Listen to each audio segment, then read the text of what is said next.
right, well, welcome to the Sports Guys. Another weekend recap, a big Memorial Day weekend full of sports. Hope you and your families had a fantastic time this weekend. Rob and I took our families to the beach and we had a great time. How you doing, Robbie? Doing great. I know Memorial Day is always an emotional day. I always feel super patriotic, and but we did have a really nice time at the beach, and it was just wonderful. It really was. And we played a lot of Great weather. games and we threw the football and we played bocce and we played cornhole and there's just Yeah, nothing like it. So hopefully all you guys hot had some good golf good cart. time for Yeah, your families. Drank yeah, some wheat smoothies. yeah. Robbie, what were your thoughts about the weekend sports? I know we didn't get to see as many of them as we would like, but we caught up on highlights. But what are your thoughts about all the different things that are going on? Very exciting sports all over the place, of course, and a lot of back and forth series, which is cool. It's so much more enjoyable than blowouts. Of course, the Hurricanes Florida series is kind of a blowout, but everything else I'm watching is pretty good. So uh, Anything you can explain there why the Hurricanes are struggling so much and why they always struggle in this round? What is it about the Hurricanes? They get to this round pretty regularly and then they you know struggle. what? I think it really kind of comes down to physicality. Florida just kind of intimidates their opponents when they're playing well, which is most of the time now. They kind of turn a switch when they go into the playoffs and they go crazy. Um, the way they play defense, where they just pinch off every attack point, is crazy. And then when you look at the hit stats, they are hitting way more than the Hurricanes. Every major hit that they register is, it's almost 2-1. And also Bobrovsky, he saves about three shots that nobody else can. And In Bobrovsky every is game. intimidating, so they're always looking for that perfect shot. And sometimes you just got to let it rip. And Carolina's doing great in the faceoff department. They're actually winning most of the time, but which usually to me is an indicator of domination. But the physicality domination is so significant that the faceoffs isn't a big enough factor. Also, their power play has been ineffective and their penalty kill has been ineffective. So essentially, they've given up a lot of their goals Yeah. on the Florida power play, and then on their power play, they can't score. So Mm. it's really So that's just frustrating. my overall take, real quick. And I was really happy to see them finally get one in Game 4, try to yep. extend the series a little bit. Same thing on the Pacers series. You know, it was looking like a blowout. You had the Pacers sitting at 2-0 with a 22-point lead in the third quarter.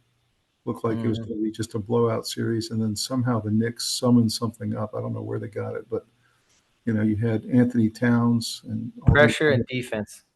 They just figured out a way to start scoring the ball in the third and fourth quarter, and then they just brought it all the way back and finally stole one from the Pacers. So, And they started pressuring the ball. and pretty funny to watch, you know, them do the choke sign back to Yeah.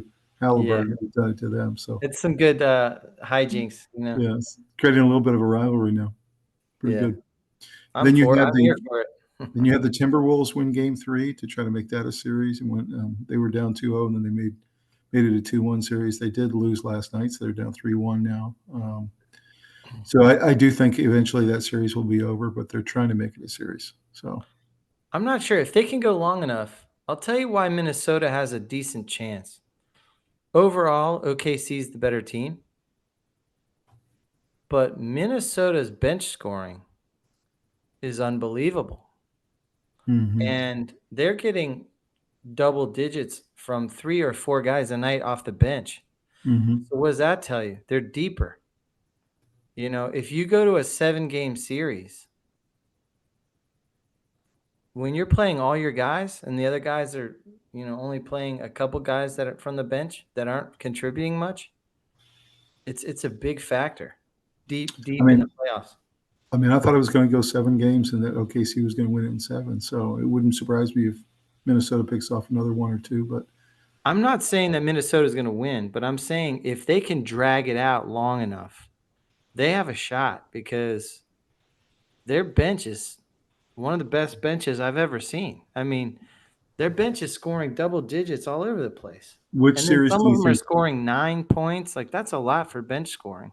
Which series do you think has a better chance of going 7? The Timberwolves and OKC or the Knicks and Pacers?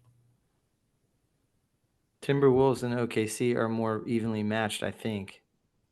The Mhm. Knicks play with a lot of heart, and I think they play above their skill level, and they're a very good team, but I don't think they're quite, Eastern champion material, if that makes Mhm. any sense. Yeah, it does. I And think the then Knicks are still maybe a guy away or 1 or 2 players away, but they're a very good team. in the other hockey series, of course, I chose the Stars in 7, and they're down 2-1 and haven't really looked good so far. They've been Yeah, finding a way. They found a way to bracket Rantanen. They put a guy in front of him, a guy behind him. They've decided to take Rantanen out of the series, yeah, and and they've it's worked. done so far. So, do you Yeah. think they can summon up enough offense to make it a series? Well, probably. I don't know. I think you can't hold Rantanen down forever. And man, the Oilers are good. I They're mean, they're really good. Draisaitl, McDavid. This is a good team. Mhm. Um, And they have unfinished business from last year. and McDavid and Draisaitl are very, very frequently looking for the other open man and feeding it to them and giving them really good chances. So they're just as happy with an assist. Do you think they're remembering losing in 7 last year? That just has to hurt. Yeah, Losing 7 in yeah, the finals. yeah. McDavid coming off crying, and I don't think he'll ever forget that feeling. Mhm. So I think they want it really badly. So They while do. Dallas has been super impressive and probably the best team, um, I can't say anything except that Florida and Edmonton look like they're destined for each other. They But do. I would love to see Dallas get in there, to be honest. Yeah, it'd be a repeat series if it happened. Yeah. On the college side, you have the baseball playoffs. 64 field was released. Unfortunately, our Virginia Cavaliers left out. It was kind of a Yeah. scandal, and we'll go over a little later in the program why I think it was a scandal. I'll go over all the stats. This is basically the first time anybody with their resume has ever been left out of the field of 64, and I'll show why that is. But other than that, it's a really pretty good bracket. There's a lot of good teams, a lot of good regionals. It'll be fun to watch. And then on the lacrosse side, you had the men's and the women's tournaments both finish up this weekend, and that was a lot of fun. And we'll talk about the results there. Any reaction to any of those college sports as they wrap up? I mean, this is a really cool time of year for college sports too. I mean, the baseball, there was a lot of drama around that. There were a lot of teams that were on the bubble, it seemed like, and not that many teams go to Omaha, so it's a very exciting um, tournament layout where a lot of teams are left out, looking in, and unfortunately, our team got left out, but generally speaking, several other teams probably did too. And so but the lacrosse was awesome, and you know, Any two teams. surprise that North Carolina was the number one overall seed? I mean, they weren't even the number one seed in the ACC tournament. I was a little surprised by that. Now they did win the ACC tournament, but I was a little surprised by that Yeah, Carolina got the number one overall seed. yeah, I guess that was surprising. A lot of good teams in there, though. Georgia, Tennessee, Arkansas, all these great teams. Clemson had a great year. They got in. I think the ACC is pretty well represented, which is good. Yeah, SEC is loaded. A lot of Big Ten teams.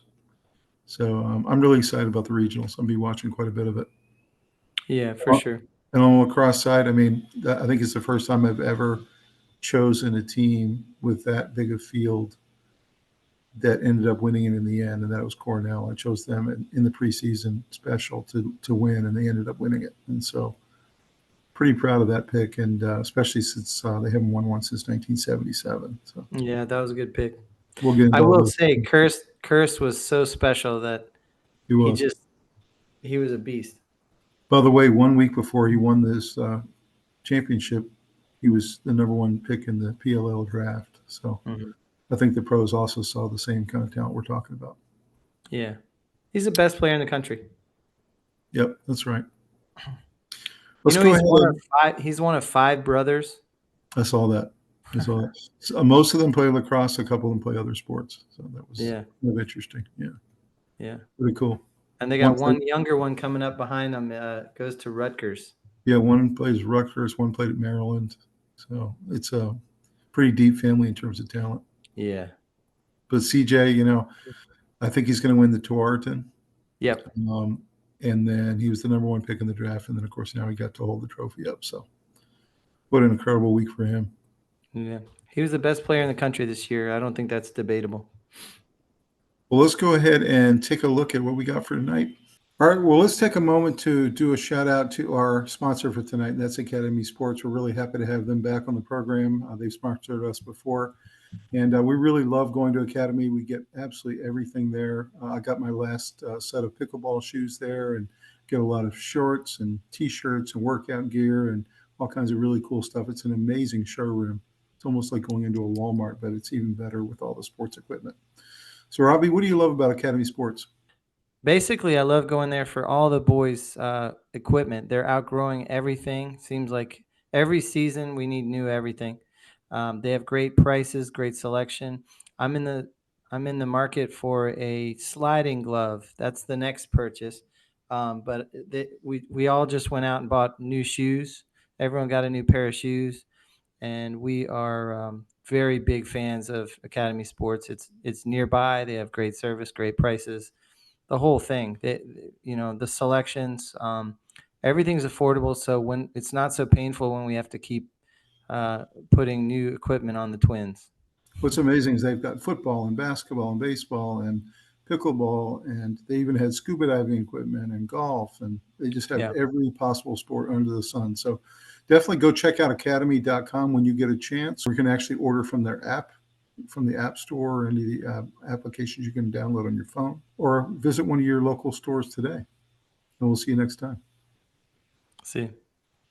All right, so this is our action-packed weekend recap, May 27th. These are the regional hosts in alphabetical order. You can see Georgia, Auburn, Texas, LSU, UNC in the Chapel Hill Regional, Clemson. This was interesting. Coastal Carolina is hosting a regional. That doesn't happen very often. Oregon State and Corvallis, Oregon and Eugene. You got Arkansas hosting one, Southern Mississippi, Tennessee, UCLA, Vanderbilt, Ole Miss, and Florida State. So right off the bat, any of those look particularly good to you? And we'll break down all the brackets in a minute. But I mean, the SEC teams are really solid. I think Carolina, that is surprising. To me, Texas is surprising in men's. Oh, they're really good, though. You got a really good team. I know they're good, but Florida State had a surprisingly good year in the ACC. Vanderbilt is always there. I don't know how they consistently are always there, but they're always knocking on the door. Arkansas had a really special year. They finished number 3. SEC is just absolutely loaded. Ole Miss and Vanderbilt are just. And LSU is always good. I mean, always good. LSU, Auburn. Yeah, there's a lot of talent in the SEC. Goodness. I'm excited to see what happens in the baseball tournament.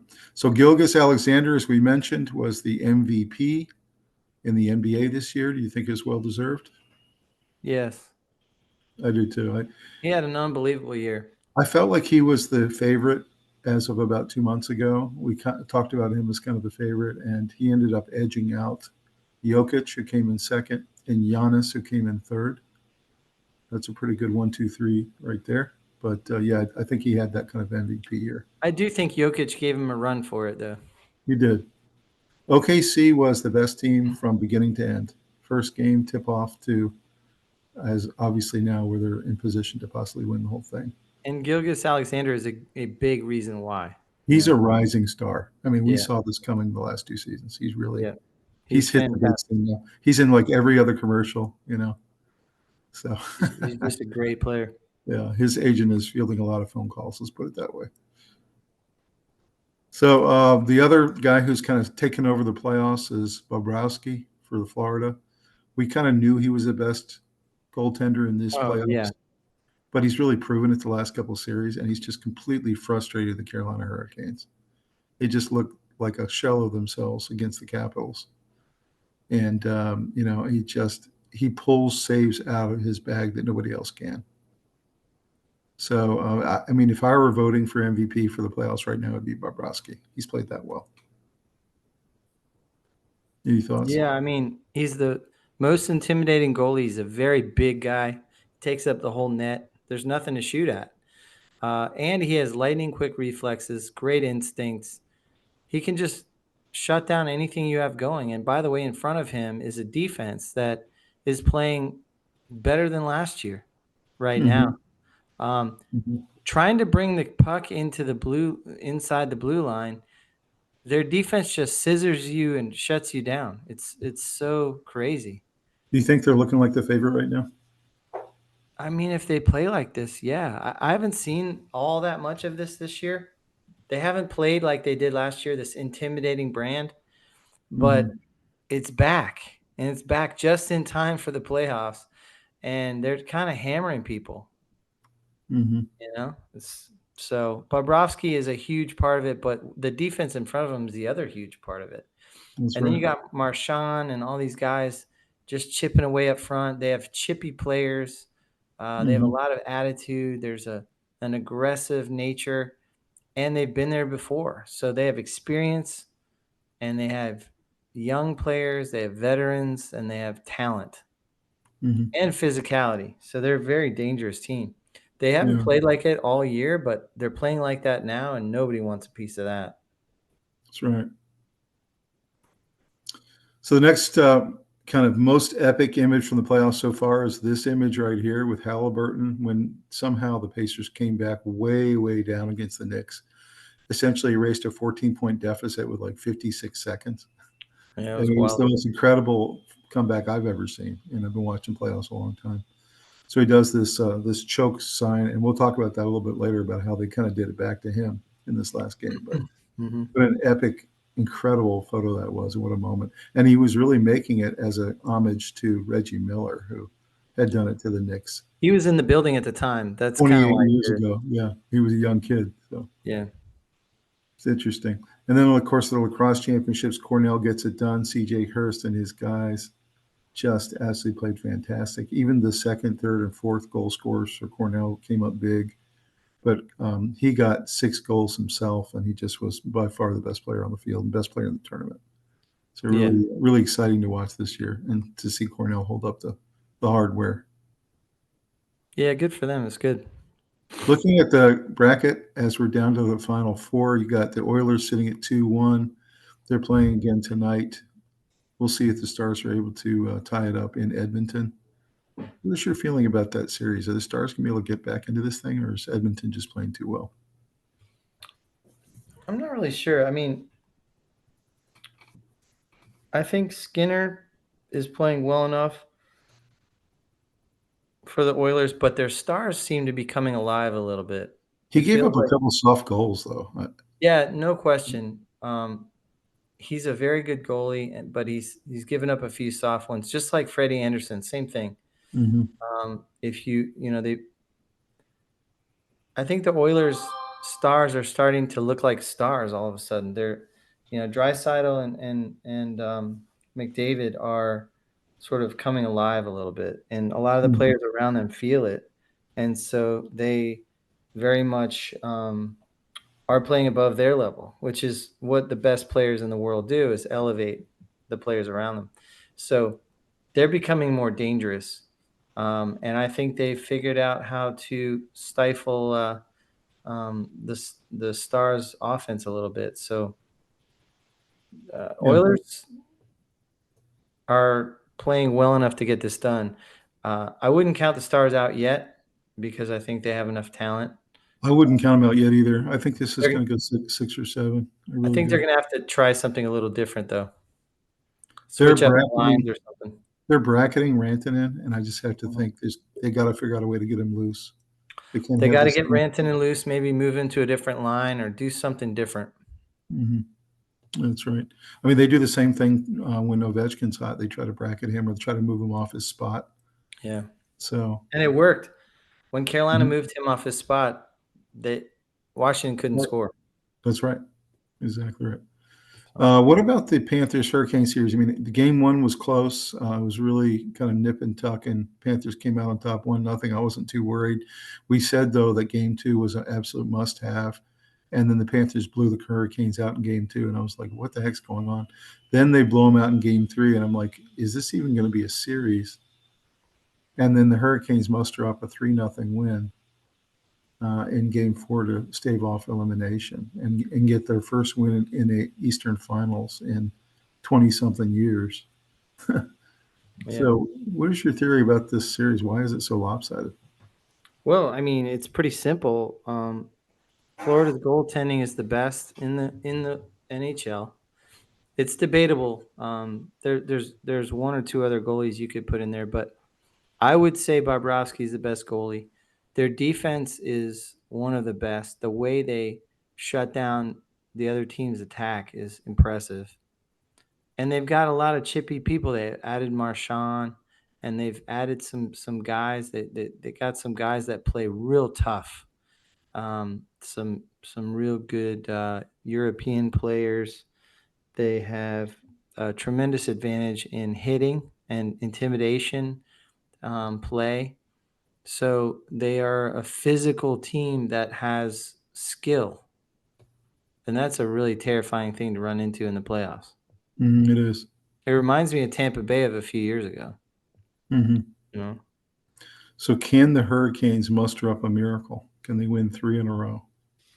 I mean, so Florida didn't play like that all season, but they played like it last year, and there were flashes of it this year, and they've played like it in the playoffs. So I've got to believe Florida is going to keep playing dominant hockey. I mean, 3-0 for Carolina sounds like a big win, but Two were empty net the last goals. two were empty net. So, Right. it was 1-0 for a while. And So you're stepping up to the window in Vegas right now with $100,000. Which side are you putting it on? I mean, Carolina might steal another one, but if it's a series, you got to tip it to Florida. Florida's defending champs. They look great. They've got the goaltending. They've got defense and offense. There's no weakness on this team. Mm-hmm. That's right.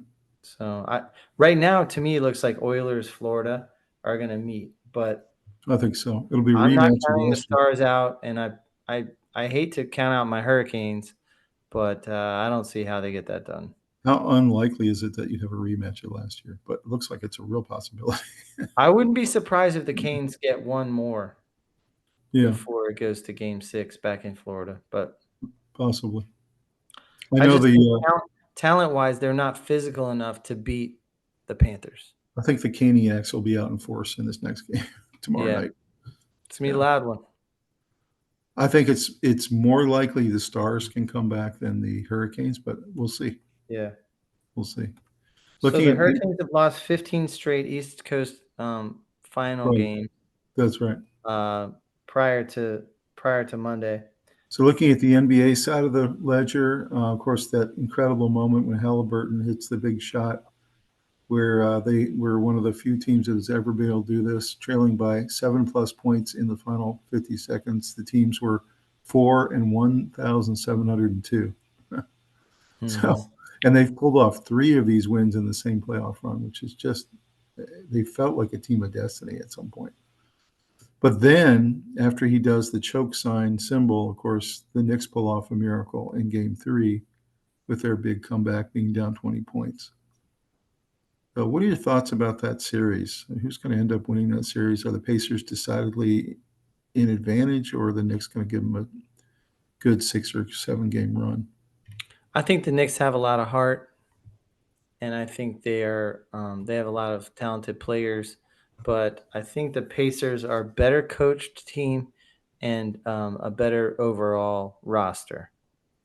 Mm-hmm. So, the Knicks can go steal a few, but I think the Pacers are headed to the finals.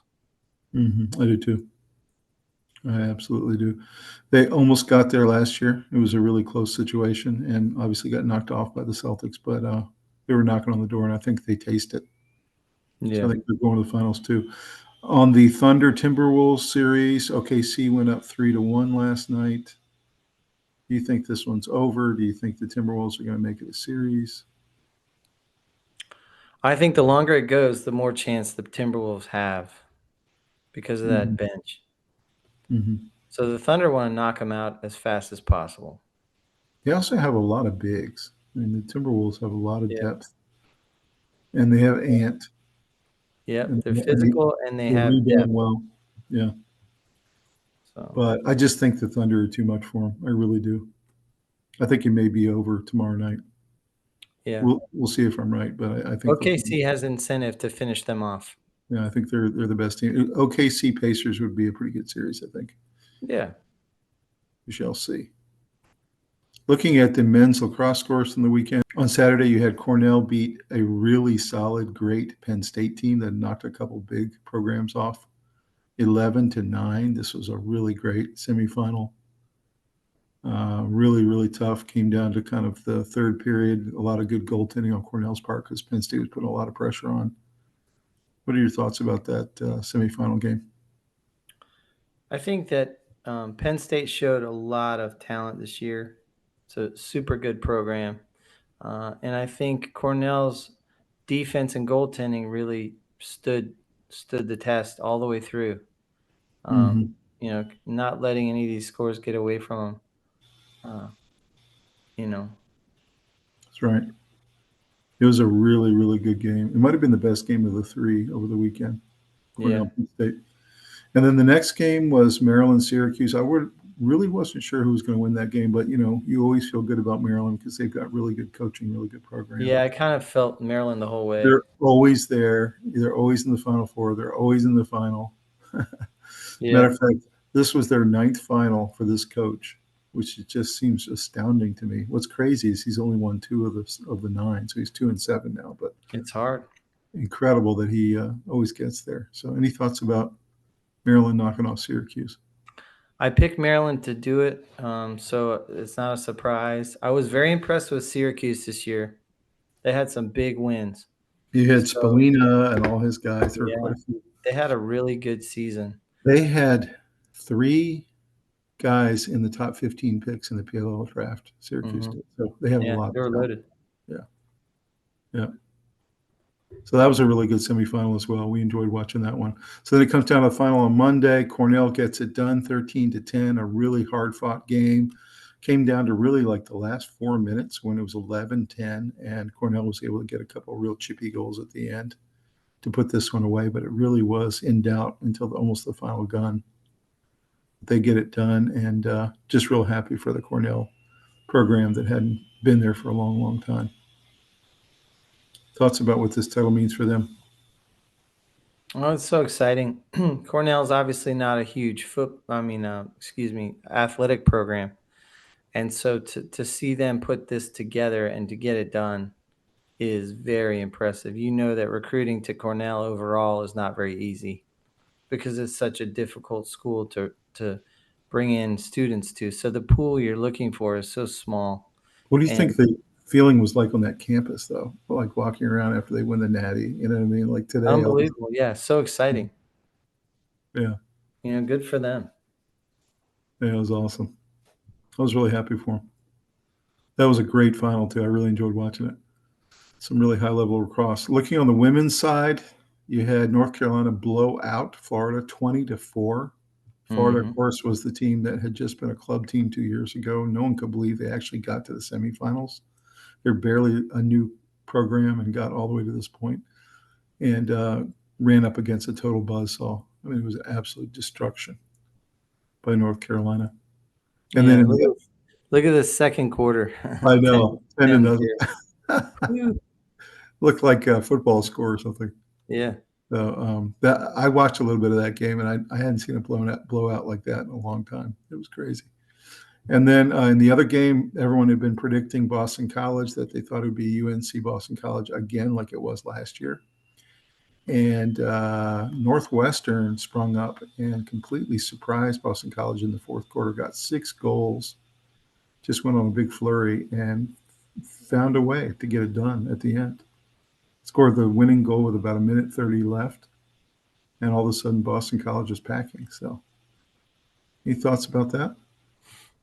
Just really exciting. It's great for the sport, great for the fans, and Boston That College shows had a you great season. that shows you can have one let up quarter, and it can Mhm. absolutely destroy you. Yeah, You just can't have a let up. and if it's at the end of the game, there's no room to come back. There's no more quarters. It was 11-6 Boston College going into the fourth quarter. They had to feel very good about their chances. Yeah. So, yeah, that was a really good one. So then in the final, North Carolina caps the first unbeaten season in 33 years. That was exciting. They did not lose one game the entire season, and then end up beating Northwestern in the final 12-8. Brought home their fourth title to Chapel Hill. So what were your thoughts about Carolina I getting it mean, I home? think it's one of the greatest seasons of all time for a women's lacrosse team. Yep, 33 years It has to be in the discussion. for sure. They were just dominant all year. You just had a feeling they were going to the final. I just didn't know who was going to be against. Yeah. So, congratulations to the Tar Heels. Looking at the baseball playoff regionals, as we said, you've got the Vanderbilt regional. You see there, they've got Louisville in their bracket from the ACC. The Austin, Texas bracket, got Kansas State in there. Arkansas has Kansas in their bracket. Auburn has NC State from the ACC in their bracket. That's going to be a pretty tough bracket, I think. It's Stetson. You got Southern Miss in the Hattiesburg bracket. They've got Alabama in their bracket and Miami. That's a really tough bracket, I think. I think all those teams could go. The LA bracket, UCLA with UC Irvine is always a really good program. They're always there. Tennessee's hosting Wake Forest, who preseason were number 2 in the country. So that's another really tough bracket, Tennessee, Wake Forest. And then Coastal Carolina's hosting Florida is in their bracket, along with East Carolina, who's had a really good year. So any thoughts about these first 8 brackets? Which ones you think are the toughest?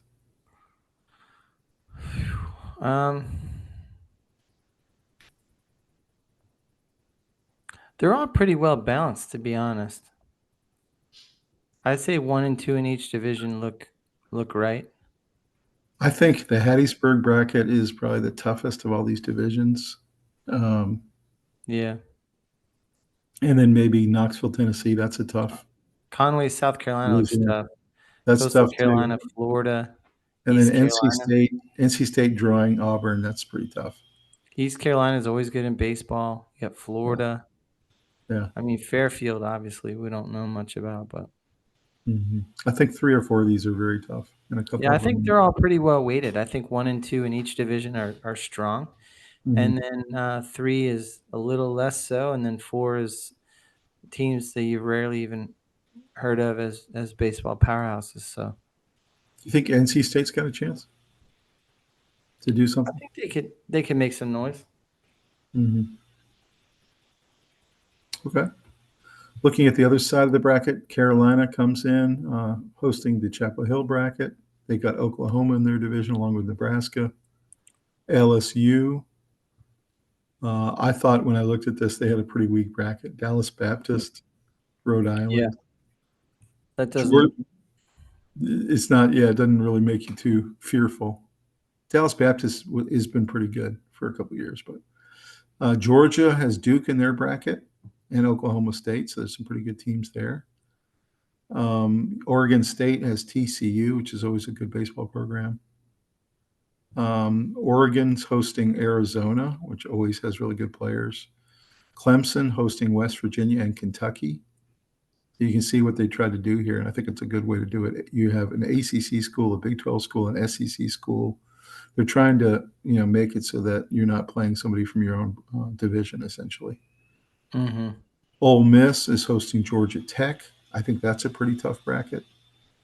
And then Florida State has Mississippi State and Northeastern, who both won their divisions. So, any of these look particularly hard for you?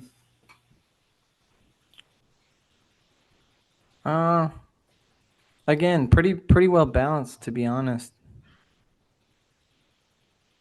Nothing jumps out at me as super tough. I think maybe the Georgia one might be tough.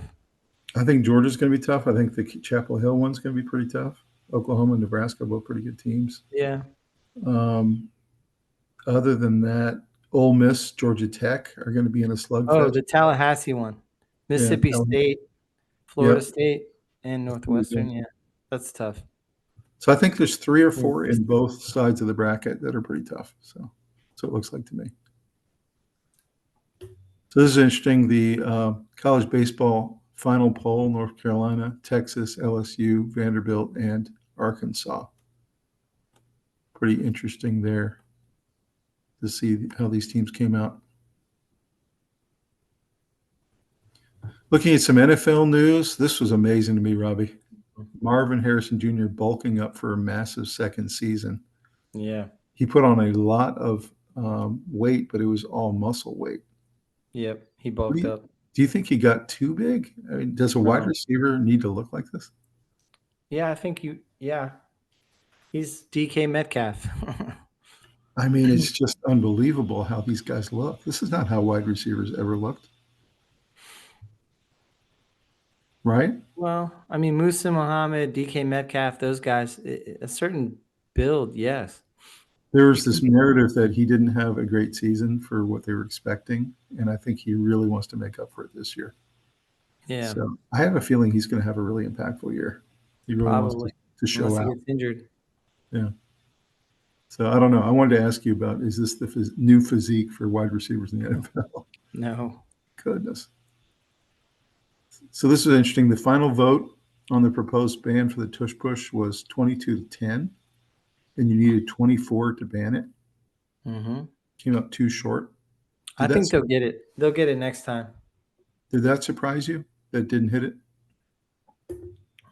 Yeah, a little bit. I felt like it was going to hit it this time. Mm-hmm. I feel like there's no good explanation when you ask a simple question. Why is the offense allowed to push their guys and the defense is not? Mm-hmm. You know, and you're talking about player safety. And this is clearly a play that's going to create injuries. And it's Mm-hmm. also imbalanced and not fair. The offense is allowed to push their own players and the defense isn't. Mm-hmm. To me, it's you get rid of it. You What's allow the interesting? quarterback sneak, but nobody's allowed to push him. What's interesting is they allowed the Eagles to spend a week calling GMs and coaches of other teams all around the league and lobbying, almost like it was a political decision. Mm-hmm. So I'm not sure I agree with that, but I guess you can't really stop it. But it really became kind of a political thing, almost like an act of Congress. So this was interesting. Shiloh Sanders fired his father as his agent and hired a real agent, even though he signed with the Bucks as an unsigned free agent or undrafted free agent. So do you think this was a good move? He's essentially trying to legitimize himself and get himself out of his dad's orbit and become like a real professional in the league. Yeah, I think fired is a bit of an extreme word. He's decided to go with somebody who can concentrate on his well-being, and obviously his dad's busy coaching, you know, and He's running a big program. I mean, running a big program, and so I don't see it that he fired him. I think he said, "I'm going to need some help from somebody else because you're so busy." But I think it's the right move because he's moved up to the NFL level now. Mm-hmm. Apparently, the Buccaneers were really impressed with him in rookie camp. Like they think they could get something out of him, and I think it's the right move to have somebody else other than your father. He should be pretty good. I mean, yeah. So I agree with you. I think fired is a little harsh. I would say move to the next level, maybe, in terms of agency. So it's interesting. So here's how the vote came out on the tush push. They voted not to ban. Those are the 10 teams that led the charge. You had Eagles, Ravens, Cleveland Browns, Lions. That kind of surprised me. Jaguars, Jets, Saints, Patriots, Dolphins, and Titans all vote no. So any of those surprise you? They just needed 2 more. The Dolphins surprised me. Honestly,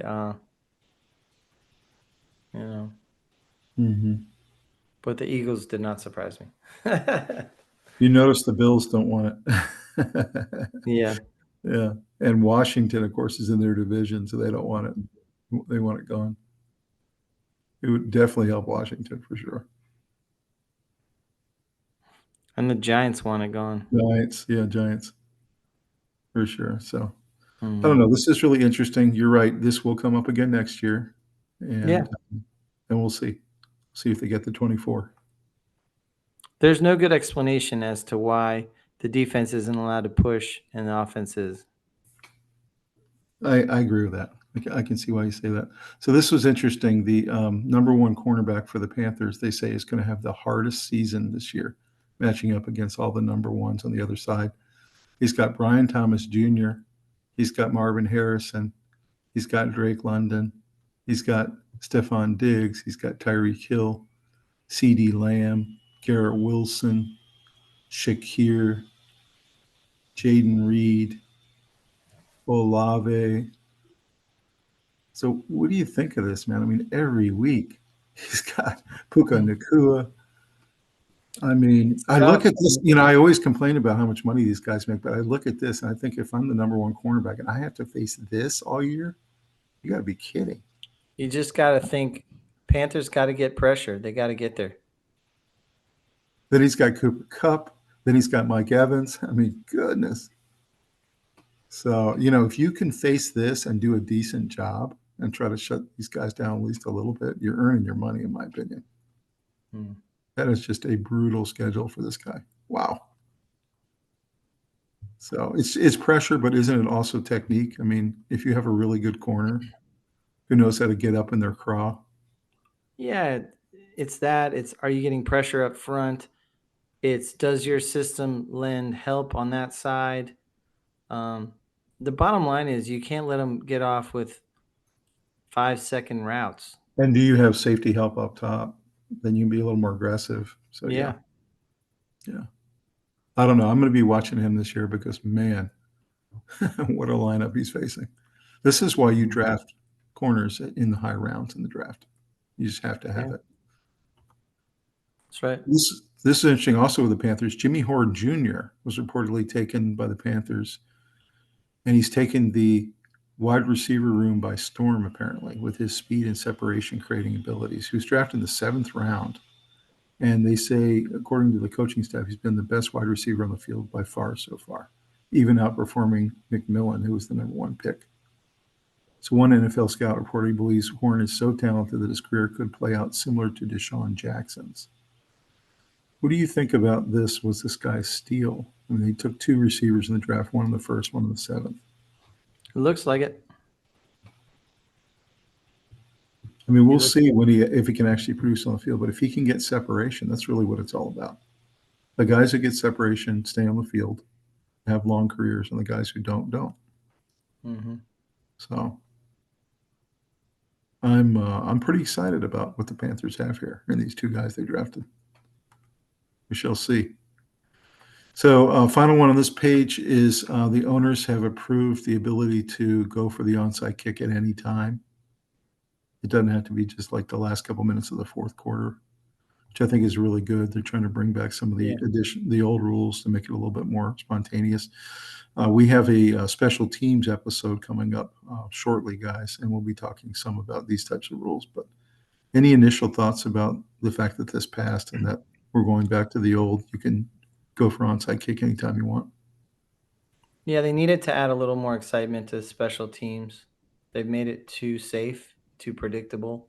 So this is good because you can do an onside kick whenever. And you have to be ready for it on defense. So that's good. No issues. I like it too. I didn't know why they went away from it in the first place. So, and they cannot talk about player safety when they have in place still the tush push. So, no, that's right. That's true. No, I'm glad anything you can do to add more spontaneity, more exciting plays, more highlight plays is a good thing. So,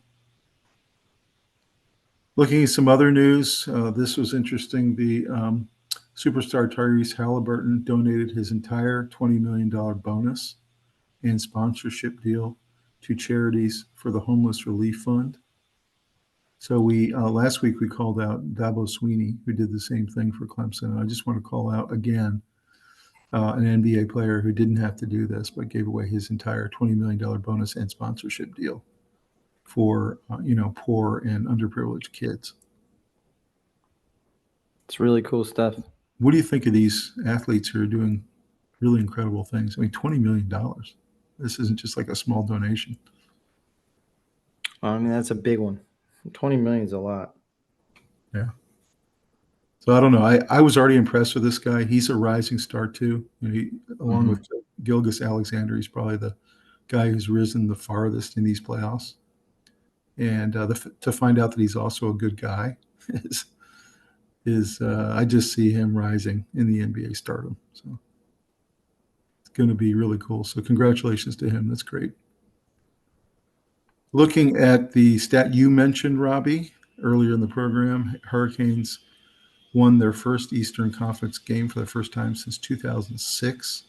And the person who scored that goal was Rod Brindamore, who's their current coach. That's him right there in 2006 scoring the goal to win that game. So, again, any explanation why it took them 20 years to win a Eastern Conference final game? I don't know. I think they've been kind of a finesse team, and they get steamrolled when they go deep in the playoffs by the really physical teams, the Tampas and the Floridas of the world. So then why do we always predict them to win? Because we're homers? Because we think all you need is somebody like Tom Wilson or something, and your team gets a little chippier, and Or they never get Burns. that guy. They never get the guy. Well, they have Slavin, they have Burns. I don't know. Yeah, but they're super high technically proficient defenders, but I wouldn't call them fighters. Mm-hmm. I wouldn't call them enforcers or scrappy guys. So you think that's what it is? You think that they're really good in the early rounds because they outskate everybody, but later rounds they play the really tough teams. Yeah. When they get up against the top level teams, they're more physical. Isn't it cool that 20 years later he's their coach? I think that's really cool. Yeah, that's cool.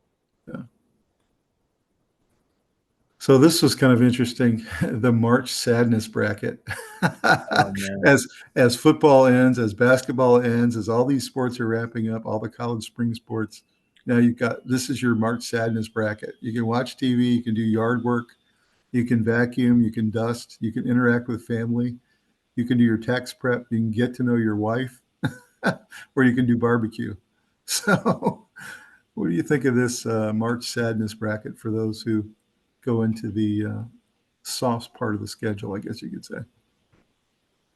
I think it's good humor. It's funny.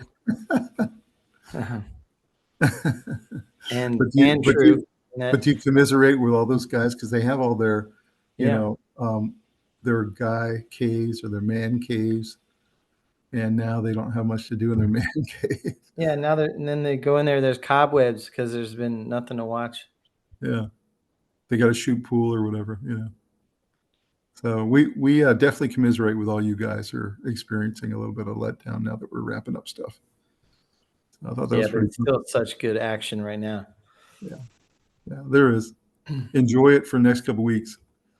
Mm-hmm. So Joel Klatt's top 10 QBs for next year, this coming fall season. This is pretty interesting. He's got Klubnik from Clemson is number 1, Arch Manning, John Mateer for OU, Sam Levitt, who had a great year last year for Arizona State, Drew Aller, Garrett Nussmeier, B.J. Lagway for Florida, Sellers, who had a great year for South Carolina last year, kind of came out of nowhere. Luke Altmaier also had a really good year, and then Carson Beck, who's done the transfer over to Miami. Any thought about these top 10 guys on the college side of the bracket? Not really. I think we're limited by only really knowing a certain small number that return. I think by the end of the season, there's going to be at least half that list that's different. But I was thinking that too, but it's interesting. This is the most I think I've ever known out of these top 10. In me most too. years, I wouldn't know, but I know about 6 or 7 of these guys because we had a lot of guys come back, and that must be because of NIL. It just has to. Absolutely. Yeah. Carson Beck would have gone out. Everyone, all these guys, Nussmeier. I a mean, lot all of them these. would have gone out. Yeah. The only Yeah, one who wouldn't is probably Arch Manning. right, because he hadn't started yet. Yeah. Klubnik probably would have left after his 3rd year. So I think it's good for college football.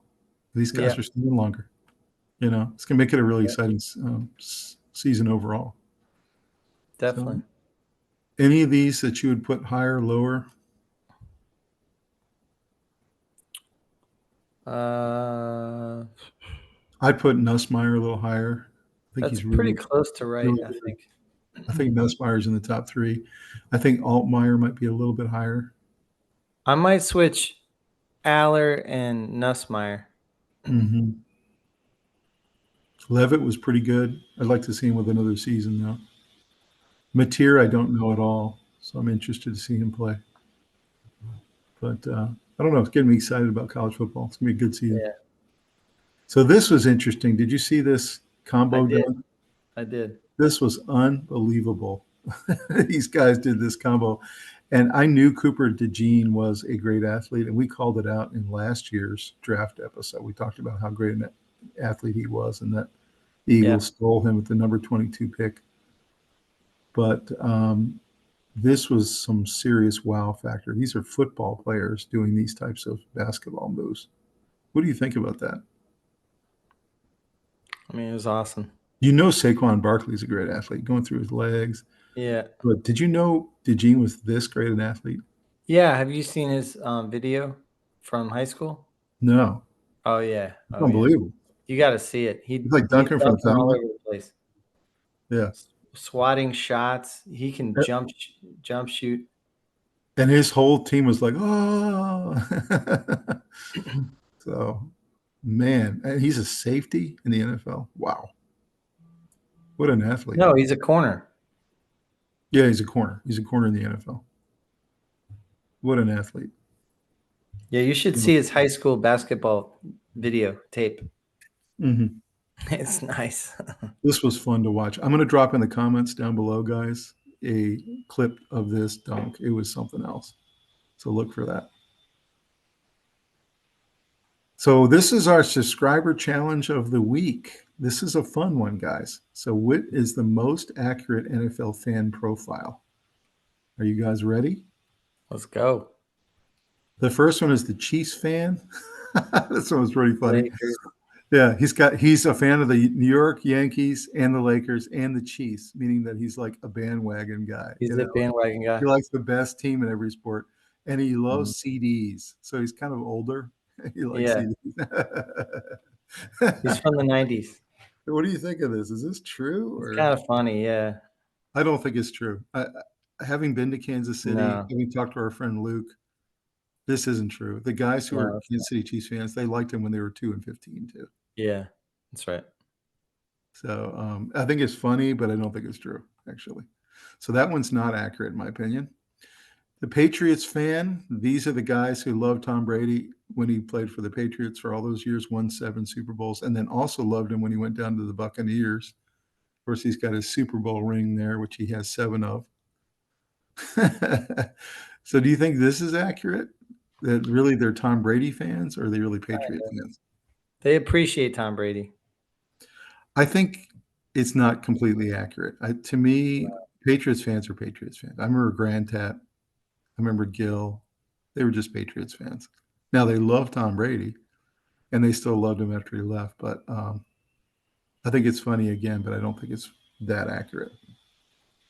So Browns fans is pretty funny. You got the paper bag because you're always bad. You have the 0-0 because you're just terrible. You got the beard. That's accurate. You got the beer because you got to get through the game somehow. The dog pound. I love the 2 little eyes cut out for the paper bag. This one is definitely accurate. I feel so bad for the Browns fans. Oh my goodness. Eagles fans with the batteries, they throw batteries at people. They look completely psycho, all painted up with their, incredible haircut and big muscular, angry all the time. You think this one's accurate? Pretty close. Eagles. They booed Santa Claus.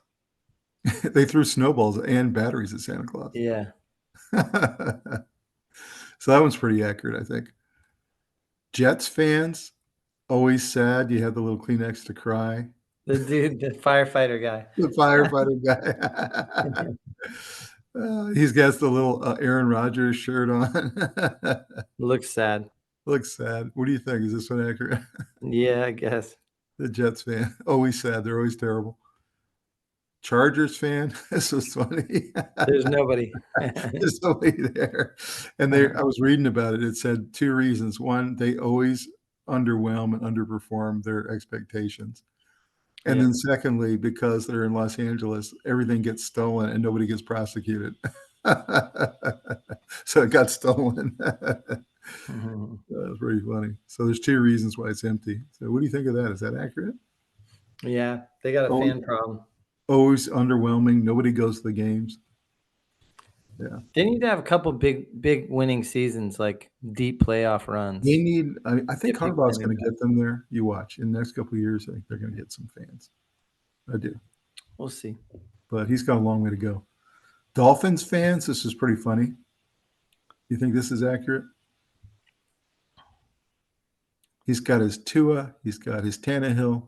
He's got his number 13. He's got his sunglasses. He's wearing his Vans. I mean, it's okay, I guess. You think this is pretty close? He's in the Miami Sun. I don't know about the jeans. He'd probably be in shorts. Right. He's pretty accurate. He has 3 different jerseys. So I think it's pretty funny. Pretty good. Then there's the Panthers fan. Got on the shorts. He's got on the number 9 for Bryce Young. He's got the little beautiful puppy dog at home. He's young, kind of hip in the hip city of Charlotte. Mm-hmm. He's got his Bryce Young player's card. What are your thoughts on this one? Yeah, it's okay. All right. Final one is the Packers fan. He's got the mustache, got the cheese, got the beer. What do you think of this? Or does this look more like a Bears fan or something? Yeah, it looks kind of like a Bears fan. What's that bottom thing? I don't know. I don't know what that is. I think it's pretty accurate, though. I mean, they're cheeseheads. They drink a lot of beer. Yeah. The Packers. All right, Robbie. Well, which is the most accurate NFL fan profile? I'll go to you first, then I'll give mine, and then we're going to go to the subscribers. Probably the Browns. I'm going to go Eagles. Yeah, Browns or Eagles. That's just how I perceive them. Mm-hmm. All right, so Rob says Browns. I say Eagles. Guys, drop us a comment who you think is the most accurate NFL fan profile out of these 9. All right, before we get into your mailbag and news segment, Robbie, this first one is the NCAA Men's Lacrosse Championships for 1 year. Next year is going to be held at Scott Stadium in Charlottesville, Virginia, in our football stadium, because next summer's FIFA World Cup is headed to Foxborough.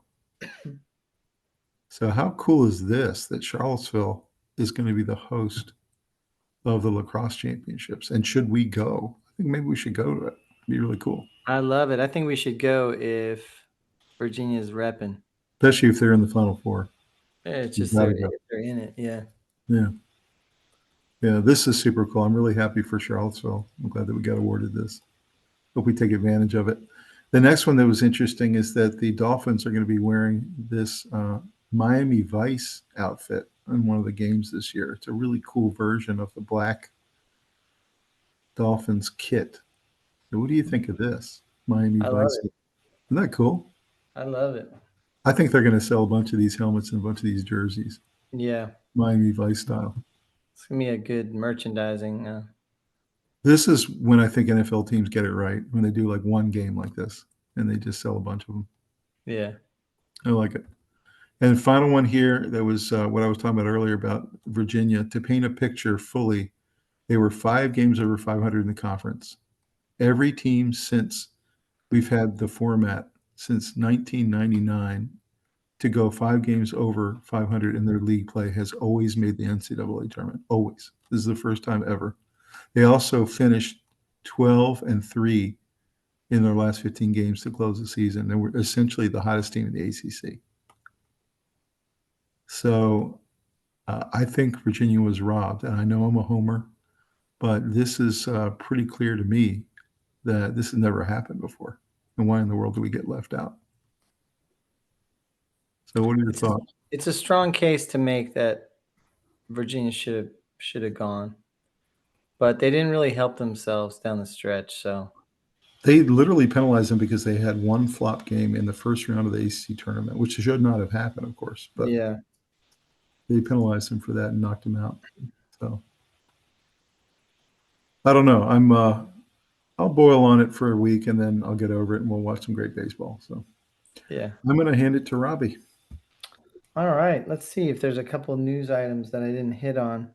Only 8 teams have reached the Stanley Cup 3 straight times, and the Florida Panthers are trying to reach to make it the 9th team. So that's pretty interesting.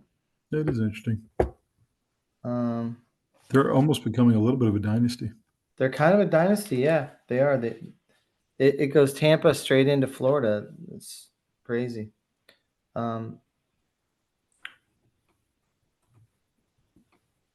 CJ Kirst had 6 goals, which tied the single season scoring record. I think it was 81 goals or something like that. You do think he's going to win the Tualatin, right? He should. He's the Yeah. best player in the country. But good for him. What a season. To tie the all-time scoring record. I mean, that's an exciting season. And then go number 1 in the PLL draft. So, I mean, pretty good week. Yeah. I got to give a shout out to Gilgis Alexander for his 40-point game on yesterday. 40 points, 9 rebounds, 10 assists. He was 1 rebound away from a triple-double. So he's a huge impact player. And what's amazing is they only won that game by 2 points. So I know, no, that was a fantastic game. the Timberwolves knew how important that game was to In win. fact, it's one of the only games I've ever done where I went to go do team stats, and they were so identical. There was nothing noteworthy. There was nothing of note to put down as a factor in why one team won or the other. All the statistical advantages were basically non-existent. It just came down to, whoever scored at the end. Ant tried to hit he tried to miss his last free throw, and then so anyway, it was that's a very exciting series. It really is. I love That's the one that I'm really watching, I think. it. That's the one I got my eye on. I think they're both pretty good. I'm enjoying the Yeah, well, Pacers. I've been impressed with the Knicks' scrappiness. They're not going to go away quietly, that's for In the sure. Pacers Knicks game, it doesn't matter what your lead is not safe in all 3 games. And I am enjoying my picture, by the way. The picture's You like pretty that? good this week. Yeah. Yeah, that was good. All right, let's go to the mailbag. Baseball is so much more than just a game. Thank you for highlighting that at Shivananis. Hey, that's great. Thanks for pointing that out. We really enjoyed that baseball episode. It was awesome putting that together for you guys. And it is so much more than a game. It's really almost like a cultural experience in America and really in the countries that play baseball and really love it. It's truly it's like it's almost more of a game than it is a sport. It kind of reminded me of when we were playing cornhole yesterday as a family, But it's also a pastime. It's not just that's what I mean. It's like a pastime. It's not just a sport that you cut to commercial, and I don't know. It's just different. That's right. Good comment. All right, next one. This episode answered so many of my questions about baseball. Vincente Hernandez. Thanks, Vincente. I'm glad it did. We do our best to bring as much information to you as we can and teach you about the sport, the history of it, the rules of it, and we're glad you saw that. Yeah, thanks for your comment. We definitely appreciate you taking the time to leave us a comment and to give us a pat on the back for kind of putting that together. Tom does a tremendous amount of work in preparation for the history of these sports, and we enjoy kind of going through it and learning things as we put it together ourselves. Next one is this theme song hits hard. This was about the Tom doing our Sports Guyz theme song, and it got some comments, so that was pretty fun.